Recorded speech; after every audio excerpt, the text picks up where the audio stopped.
USS Liberty was the most sophisticated intelligence gathering ship on the planet in 1967.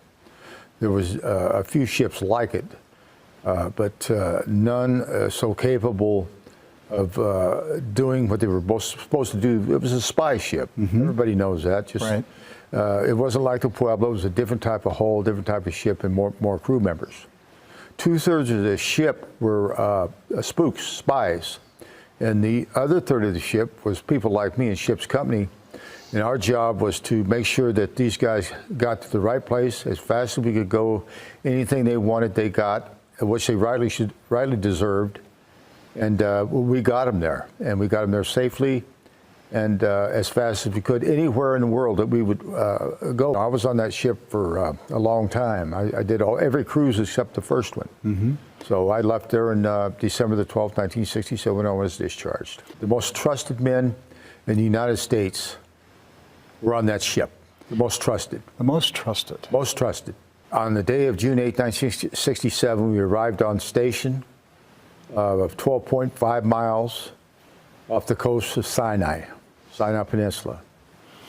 We were always in international waters. I said 12.5 miles. Mm-hmm. We never varied from that. Maybe a degree or two, something like that, but we was always in international waters. We were positively identified by the Israeli reconnaissance aircraft that flew around our ship, and we'd wave at the pilots and they'd wave back. They had the Star of David on their airplanes. We knew exactly who they were, and we thank God that we saw them, because we were in a war zone. We could see the smoke and the bombs dropping. So the war, the 6-day war had started. June 8, what day of the 6-day war was this at that point? Well, it was on the 8th. The war started. Well, actually, the war was over on the 5th. The Israelis attacked them in a sneak attack and took out all the Arab airplanes. I mean, they were virtually defeated within a day. I do know this. We were in international waters. They could pick anything they want to up. I mean, every country does it. The Russians were there doing it all the time. We were there doing it. And, it was just it wasn't a normal setting, Rick. But officially, America was not involved in the war. No, we had not taken sides. We were in a neutral position, we thought. And it didn't end up being that way, Rick. It was a total surprise of what they did and how they did it, and how relenting they were trying to destroy and murder American citizens on the high seas. Let's talk about it. What happened? Well, the jet aircraft suddenly, around 2 o'clock, unmarked jet aircraft, unmarked. We had no idea who was attacking it. We thought it was the Arabs. I mean, mm-hmm. Our best buddies in the whole world wouldn't do it, the Israelis. We thought it was the Arabs, and we figured, heck, in 15 minutes, 10 minutes, we're going to have help there to take care of us. One interesting... what was the nature of the attack at that moment? Well, it was rockets, cannons, machine guns. This is a hole right here. And I cut this out personally. I gave it to a friend of mine, Larry Thorne. He was aboard the ship. And mine was destroyed or thrown away by my ex-wife. Thank you very much. And but Larry said, "You cut this out, Phil. You can have it." But it's a joint partnership and part of the ship, part of our lives. Mm-hmm. How many of these were there that you counted? 850 of them. They told us to quit counting at 850. 850 of those were in the ship. Over 5,000 armor-piercing bullets. Napalm was dropped on our ship. Napalm? Napalm. 5 torpedoes were fired at our ship. 5, with out of 3 torpedo boats. 4 missed, and 1 hit on the starboard side, just about 2 frames, or 1 frame, from the engine room. If it hits the engine room, we're all gone. Well, we wouldn't be here. They took out every antenna off that ship. There was a bunch of them. I don't even know how many, but there was a lot of them. They took out we had 4 50 caliber machine guns on that ship, and that was for repel boarders anyway. Like we were in port, or somebody tried to board our ship, we'd have that for defense. That's all we had, but they were gone. So how did they know to hit every antenna, every gun tub, 50 calibers. I mean, you couldn't shoot anything down, barely a Piper Cub with a 50 caliber. So then talk to us about the SOS signal you tried to get out and it was jammed. And how would they know? Maybe Dave can talk about how they would jam those codes, and how would they know the frequency?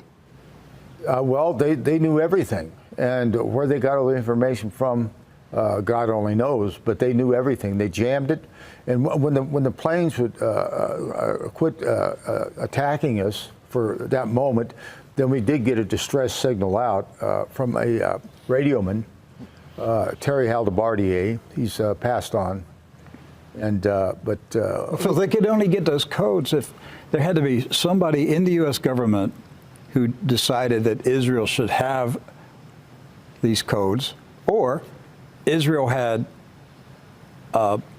spies inside the U.S. Navy that was providing information You to just them. set this up. I was so shocked. I just couldn't believe that this happened and that nobody knew about it. And I remember him telling me that the Israeli jets came back to finish off the survivors. So yeah, let's. And I was like, no. And I was like, no, that can't. That didn't. There's no way that happened. And he goes, Rick, I'm telling you, they came back to make sure we were dead. Yes. Phil, what went down that day? well, the jet aircraft used up all they had, and the official word is there was 2 or 3 jets that were attacking us. There was a lot more than 2 or 3 jets to do the damage they did in the amount of time it took, between 15 and 25 minutes, the air attack. What would you estimate, just roughly? What do you think? How many Well, jets? in my mind, it was a lifetime. Yeah. But in reality, to be very honest with you, I would say at least, in my view, 25 to 30 minutes. Some people differ on the time frame. It really doesn't matter, though. But how many jets? What do you think that I think there's they at used? least 6, 7, 8, 10 jets to do that kind of damage, and the torpedo boats with their cannons and everything. And So what they did, if I may interject, they came with two jets that were blacked Yes, out. yes. They hit the gunnery and they hit the towers, right? About 10 minutes later, not maybe even less, they came by and hit it with napalm, the deck with napalm, which is unheard of. And this is a very important part of the story. Is a very good friend of mine aboard the ship, Francis Brown, and I. We used to go play pool together and have a couple beers, and when we were on Liberty, and just good friends. And he was the helmsman. And Brownie, we called him, was up there and never moved an inch, because the fear was in him, like all of us. And I looked at Brownie, and we just looked at each other. We didn't say a word. We just looked at each other's eyes. I walked back, and well, not walked. I was briskly running. I guess you call it, I was running. Finally got a canister, came back up, and I slipped in Brownie's blood. And the canister went up. I went straight on my back. I came back down, and there was my friend, Francis Brown, with his back of his head blown off, with his eyes sticking out, bulging out. His face was exploded, and he was murdered by our best friends in the whole wide world, supposedly Israel. And that wasn't all the carnage. They shot at our firefighters, stretcher bearers. It was unmerciful, and they took great glee in it. Matt, They shot the men who were rescuing the wounded. absolutely. They shot the lifeboats that they threw overboard. They gunned them down. Well, there was enough life rafts on there for 294 souls. 294, enough life rafts. There was only 3 life rafts left. Only 3. I cut one of them loose myself. It floated on the port side, almost behind the ship, and that one was shot out of the water.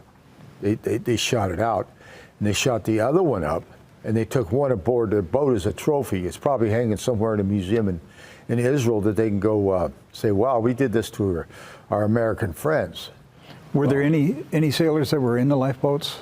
Did any of the No, lifeboats? we were trying to evacuate the most seriously wounded and get them into life rafts. So at least, I mean, we could fend for ourselves. I was the walking wounded.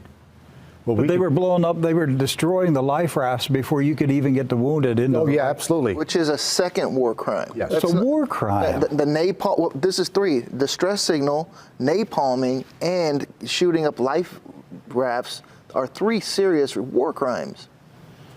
But, and we know who did this. This is not, it's not a mystery who did this.